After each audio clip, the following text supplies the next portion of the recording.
Welcome back to another draft education video with me, Bahamut and Justing, to discuss everyone's favorite hero in Heroes of the Storm, Cho'Gall. And of course, Justing, why are we talking about Cho'Gall? Is he the best hero in Heroes of the Storm? So he very well might be, Baha. The thing with Cho'Gall is I think he's a little bit misunderstood, and I think a lot of that misunderstanding comes from the fact that if you draft him, it kind of makes your whole team composition a little bit weird, and you can't draft just a completely normal comp and then decide, hey, we're going to play Cho'Gall now. You kind of need to have that planned for ahead of time. So hopefully this video will kind of show some light into why Cho'Gall is good, when he can be good, and what you need to do to draft around picking a Cho'Gall. Well, first things first, let's talk about the maps, because of course you have to figure out what map you go to before you figure out what you're going to draft, and what maps are best for Cho'Gall and why. So the maps that are best for Cho'Gall are maps that are very teamfight heavy, where there's a important objective that you need to be fighting around, and not a lot of split macro things. So an example of that would be Infernal Shrines, Volskaya. Tomb is also very good because Cho'Gall has good wave clear and it's a small map. Towers is also pretty good. Altric is kind of in between because it's a big map, but you are fighting over that central objective in a similar way that you would be on Shrines. So the main thing that you want to have for Cho'Gall is a map where you're just in a team fight in a 5 versus 5. That's really where Cho'Gall thrives, and you don't want to be on a map like D-Shire, for example, is the worst one because you are going to be really split on the map, and you need to, being required to send 2 members to channel an objective that just 1 member would normally be able to channel, is just a really big problem and a big weakness to Cho'Gall. So just macro in general is Cho'Gall's weakness. So bad maps would be Sky Temple, Dragonshire, Cursed, BOE, and Altric is kind of in between. Okay, so we kind of know where we should go and stuff like that. I personally love Cho'Gall for Infernal Shrines and Towers of Doom for that concept of, hey, we all have to kind of group up at multiple points, or, well, multiple points around the map and have to team fight. So I do think those are really strong strengths for him, and we can detail some of those strengths and weaknesses as we progress through this, because talking about weaknesses a little bit, Justing, what are some of the bans that you want to focus on against Cho'Gall? What are his weaknesses? So Cho'Gall's only real weaknesses are percent damage and displacement. Displacement because you're displacing 2 targets. Things like Cocoon that isolate you. Maiev Disc would also be this, Stasis. Those things are weaknesses for Cho'Gall. Basically anything that gets extra value against the fact that Cho'Gall is 2 heroes put together. So Cocoon, Haymaker, things like that. Gust are also problems. The main thing, and then percent damage. The level 13 talent for Cho'Gall that gives you the Hardened Shield is extremely strong. It's better than a normal Hardened Shield, and it's half the cooldown. So if they don't have percent damage, you're basically invincible as Cho'Gall if you take that. So percent damage kind of keeps the Cho'Gall in check. So those are really the things that you want to be avoiding. Things like Tychus are really annoying to play against. Malthael, you do have the option to go into the Molten Block if there is a Malthael, but Leoric, who can put you in an Entomb, and then you're kind of just stuck in there with both of you. Things that can affect multiple members with one ability, very scary against the Cho'Gall.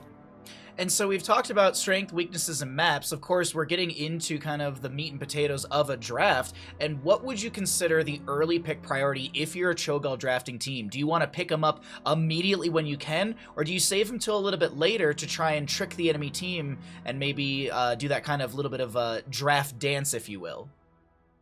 So I think the main reason that we don't see much Cho'Gall is because teams haven't really figured out how to draft him. The normal idea with Cho'Gall that I think is kind of traps most people if you're thinking about drafting him is that you'd think that you need to have a tank and a support and an off lane and a ranged, and that leaves 1 flex pick, and Cho'Gall uses 2 bodies. If you draft like that, you end up being really light on damage, and your Cho'Gall ends up taking your ranged and your flex slot. And that feels really bad because those are your 2 real damage sources. If you had a normal team comp with like a Diablo, a Lucio, and a Blaze, for example, plugging a Cho'Gall in there in those last 2 picks is not going to do close to enough damage is what you'd need from those 2 slots. So being able to instead put the Cho in the tank slot and the Gall in what would be your flex slot really allows you to draft him a lot better, and it makes your overall team comp a lot better. So the way that you want to draft Cho'Gall in general is you can only really draft it from first pick. That's important because you want to pick it with your last 2 picks, with your 4-5, your last 2 picks as first pick, and that leaves the second pick with only 1 hero to counter it with their final pick. If you try to pick it from second pick, then the first pick team would have 2 picks to counter your Cho'Gall, Gotcha. which you really don't want. So you pretty much can only pick Cho'Gall from first pick, and you need to draft with it in mind that he's going to be taking your flex and your tank slot. So things that he needs as well is he needs to have wave clear on the map. His macro is quite lacking on his own because you're sending 2 heroes to the same lane together at any point in time. So your first 3 picks need to be a ranged with wave clear, which I typically consider a goalie. That's kind of what I call them. A support, ideally one that's good with Cho'Gall, and an off lane. And there's a lot of beefy offlaners to choose from, but those need to be your first 3 picks, and then you finish the draft with your Cho'Gall. And let's evaluate these first couple picks as well for the Cho'Gall team. You talked about this the goalie, the support, the healer, as well as the offlane. If you were the drafter, what do you like to prioritize in those first 3 heroes that we were discussing? So the formula for Cho'Gall is to take your goalie, your support, and your offlane in your first 3 picks, and the reason for that is Cho'Gall, obviously it's 2 heroes stuck together, so if you need to send the Cho'Gall to do something, you need your 3 heroes to be able to mostly defend against their 4. And so there's ranged heroes have a category that I have kind of classed as goalies, which are heroes that you can't siege into. Those would be best in this type of composition with the Cho'Gall, because if the enemy wants to trade push while you're Cho'Gall doing Cho'Gall things, it's really hard to siege into something like a Chromie, a Tassadar, a Deathwing, a Junkrat, or a Gul'dan, because they just clear the wave so quickly, and it's really difficult to siege into them when they're throwing stuff from behind the gate. So that would be what I would classify as a goalie, and that's kind of the reason that you want one of those as your ranged with the Cho'Gall. That makes a lot of sense. When we talk about supports or healers, what do you like to go with the Cho'Gall? Is it the Brightwing for the mass percent base healing with the level 1 upgrade? Is it Ariel for that synergy that we've seen in the past? Yeah, so they're both good. I'd say Oriel, Anna, Brightwing, Anduin, and Alex are kind of the best. It's not terrible to pick a different support with Cho'Gall, but Cho'Gall has really good synergies with things like Oriel because you can crown him. Things like Anna, he works really well with the Nano. It's kind of giving 2 heroes Nano. You have Brightwing with that percent healing like you mentioned. Anduin is pretty good with Cho'Gall because you can pull him, and being able to save a Cho'Gall who's diving in is really useful. It's just, if you stop a double kill from happening with your pull, that's really huge. And Alex, again, with that percent healing, similarly to Brightwing, especially with her ultimate, there's not a lot of ways to heal someone as tanky as a Cho'Gall. It's sort of like a Diablo in that sense, and Alex does a really good job of that, as long as you can keep her alive as well. Yeah, the Lifebinder is a really, really useful heroic from her, as well as just there's a lot of synergies, and I feel like Alex Straza, she's just so underutilized, and we'll maybe have to do a draft video prioritizing her at some point, because I really think she should be higher up in the priority with just how her kit works. But we're not here to talk about Alex Straza, we're here to continue talking about Cho'Gall, and the last thing I just wanted to break down before we get into the latter half of a draft is, what's the off lane? What's the solo laner that you like to synergize with a Cho'Gall, whether it be from Wombo or just a wave clear or even just a micro macro standpoint? So the off lane is pretty standard.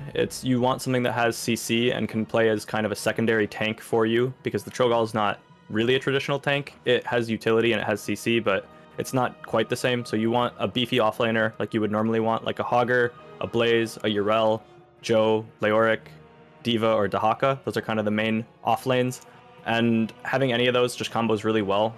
The way that you play Cho'Gall in this type of setup is you're usually running Upheaval and you're playing it as the tank. So having something like a Hogger or a Blaze with a lot of CC to follow up on that is really, really important, especially when you're comboing that with all of the AoE damage that your ranged would have in this composition. It really just creates very scary team fights. And whenever the Cho'Gall is alone, you kind of have a 2-man with the Cho'Gall and a 3-man with your other 3. And the other 3 need to be somewhat self-reliant and self-sufficient. And so having that tanky offlaner who can stand on points and contest objectives when the Cho'Gall's not there is super important.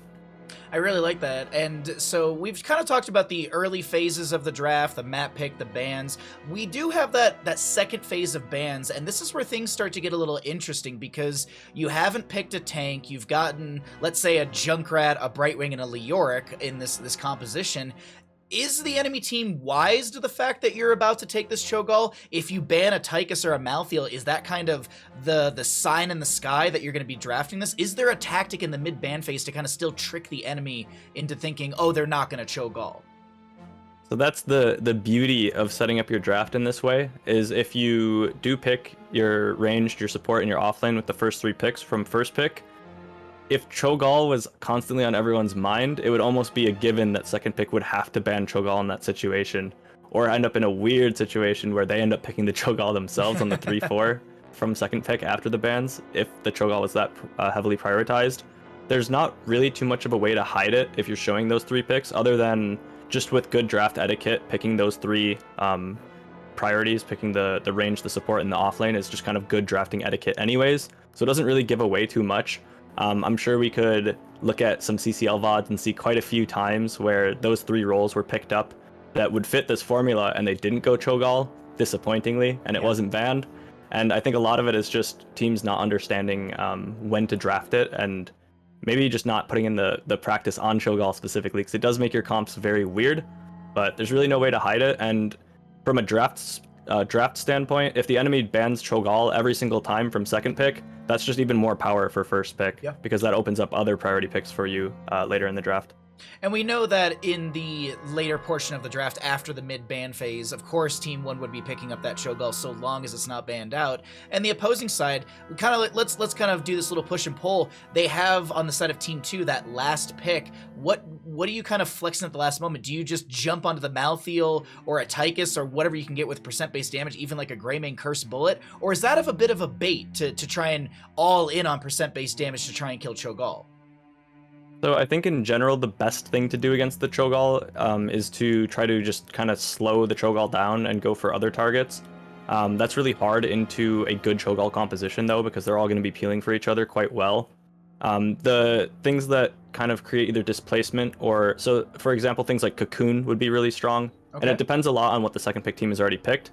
But things like Cocoon, Maiev with Disc, Zeratul with Void Prison, Haymaker on Muradin, those things are all really strong against the Cho'Gall to just sort of delay him and go for someone else. And if your composition already has those things, then picking up some kind of percent damage is extremely important. You need some percent damage against the Cho'Gall. So something like the Tychus, the Malthael, the Leoric, the Hanzo, you really do need, or the Greymane Curse Bullet, you really do need some way to kill the Cho'Gall.